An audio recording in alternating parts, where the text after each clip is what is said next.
Hello and everyone, के छ सबैजना सन्चै अनि आरामै हुनुहुन्छ होला। म पनि ठिकै छु भनौँ। अहिले चाहिँ म ड्युटीमा छु हैन। अनि यतातिर चाहिँ गार्डनमा पानी हुँदैछ अनि म चाहिँ आफ्नो लागि नुहाउनुको लागि यता पानी गरम गरिरहेको छु। नास्ता खाना अब चाहिँ नास्ता खाएर नुहाइधुवाइ गरेर हैन, एकदम चिसो छ क्या, त्यही भएर पानी तताएर नुहाउनु पर्ने हुन्छ। के छ भोक लाग्छ खाने हो क्या? पानी नास्ता खाएर नुहाउने, पानी गरम भइसकेको छ। बुढो चाहिँ भोक मानेर अगाडि अगाडि दौडिरहनु भएको छ।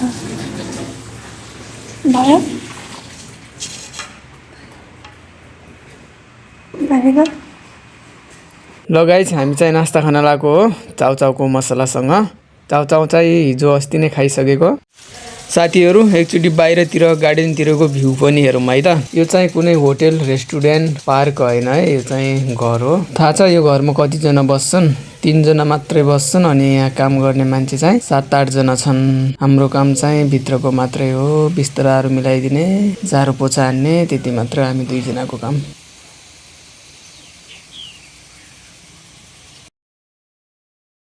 म चाहिँ अहिले नास्ता खाएर आइसकेँ। अब पानी लिएर नुहाउँछु होला। नुहाइसकेपछि भेटौँला फेरि। अहमदाबादमा 2-3 दिन बसाइ भयो भनौँ। अनि त्यसपछि अहिले चाहिँ यो ठाउँको नाम थाहा छैन। मेरो पानी चाहिँ रेडी भइसक्यो उम्लेर। ल साथीहरू, म चाहिँ नुहाएर रेडी भइसक्यो होइन।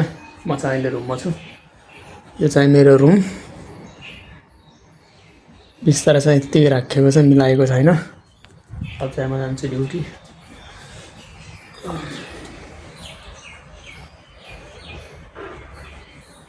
कपाल चिसै छ यार। बाहिर गएर छराउँछु होला, कपाल सुकेपछि लगाउनु पर्ला। अहिले त जाँदाखेरि यत्तिकै जान्छु होला।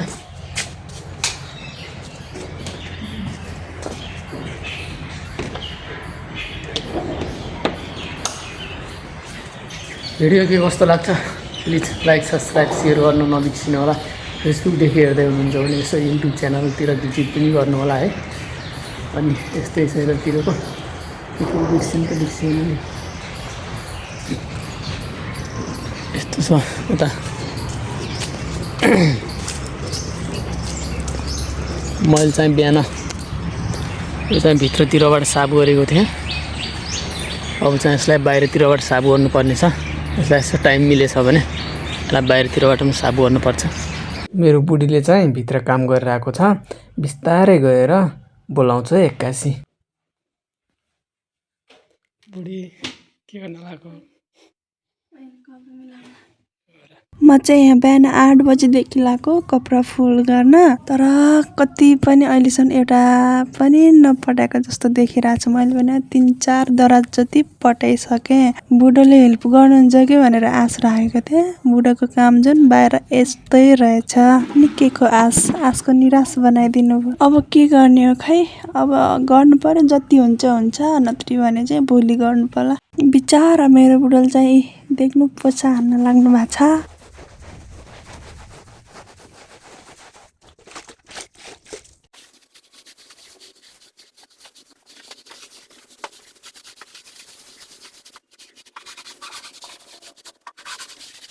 यता चाहिँ म खाना बनाउन लाग्छु अनि बुढा चाहिँ उता भाँडा वायरिङ गर्दै मिलाउँदै गर्नुहुन्छ। अनि हाम्रो चाहिँ अब टाइम कति हो? 2 बजीतिर खाना हुन्छ जस्तो छ।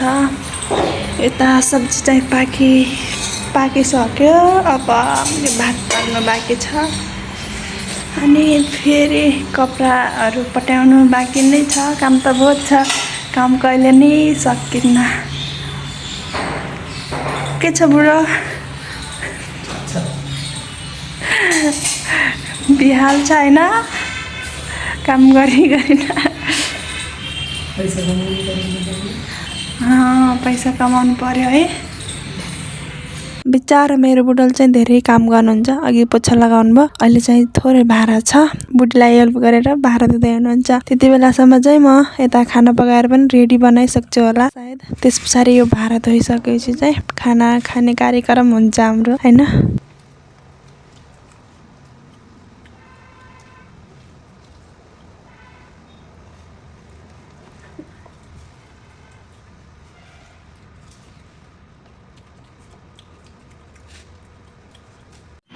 ल साथीहरू, खानापिना खाइयो।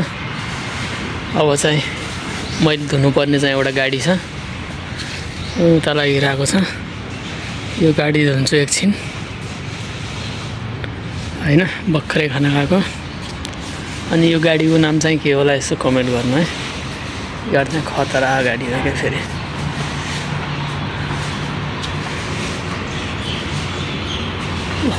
बाल्टी यता छ, बाल्टीमा पानी भर्नु पऱ्यो। अनि त्यसपछि गाडी धुने कपडाहरू लगेर गाडी धोइदिएपछि आनन्द हुन्छ क्या।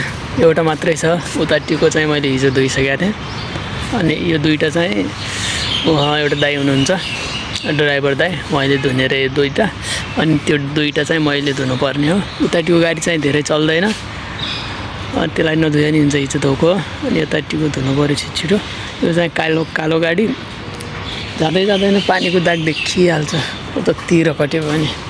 हिजो पानी हालेर धोएको पुरा। अन्नै मेरो बुढीले चाहिँ उता सरसफाइ गर्दै हुनुहुन्छ, भित्र यहाँबाट देखिँदै रहेको।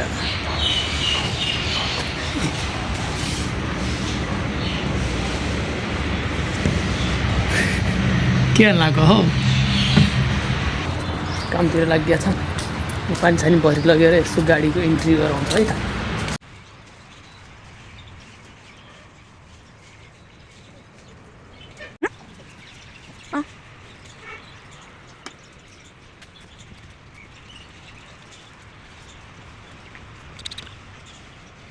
साथीहरू, एउटा गाडी थियो, गाडी धोएर पनि भ्याइयो। अहिले बेलुकाको करिब 4-5 बजेको छ। अब चाहिँ काम त्यति केही पनि छैन, एकछिन रेस्ट गरेर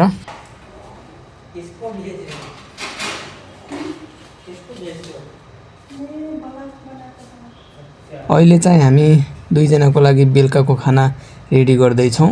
अघि चाहिँ हामी दिउँसो रुममा गएर 1 घन्टा जति रेस्ट गरेर भर्खरै आएको। अनि आज चाहिँ छिटै छुट्टी हुन्छ होला, 8 बजेतिर। छिटो खाना बनाएर खाएर अनि हामी रुममा जान्छौँ होला छिटै।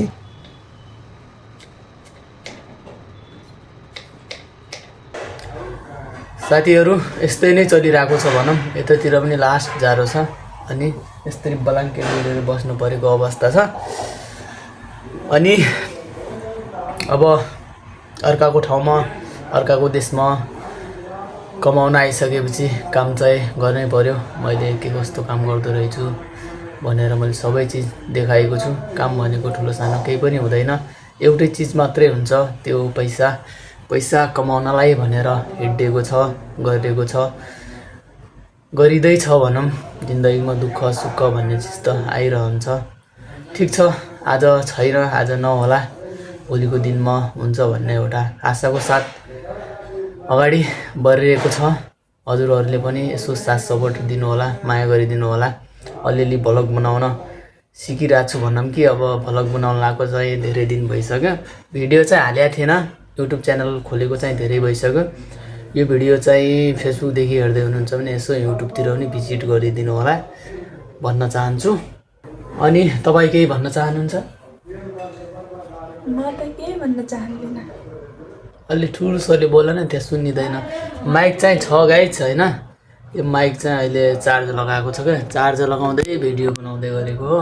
यस्तो छ अवस्था, त्यही भएर हो, नत्र माइकले यसो बोलेको भए त सुनिहाल्ने थियो। भन न केही भन्न चाहन्छौ भने। मलाई त केही भन्नु छैन, बस हाम्रो भिडियोमा यसो साथ सपोर्ट गरिदिनु होला। अनि आज कस्तो काम चलिरह्यो त? आज कस्तो चल्यो आजको? आज हिजो एकदम राम्रो काम चलिरहेछ। काम त अब है, काम गर्न लगाएको पनि 2 दिन मात्रै भयो। भर्खरै आएको नयाँ हो, नयाँ हो। काम पनि त्यति साह्रो थाहा पनि छैन। अब पैसा रामु भाइ भन्ने छ भाइया, त्यसैले नै सिकाउँछ अब काम। काम त अब बिस्तारै थाहा भइहाल्ला के अरे है।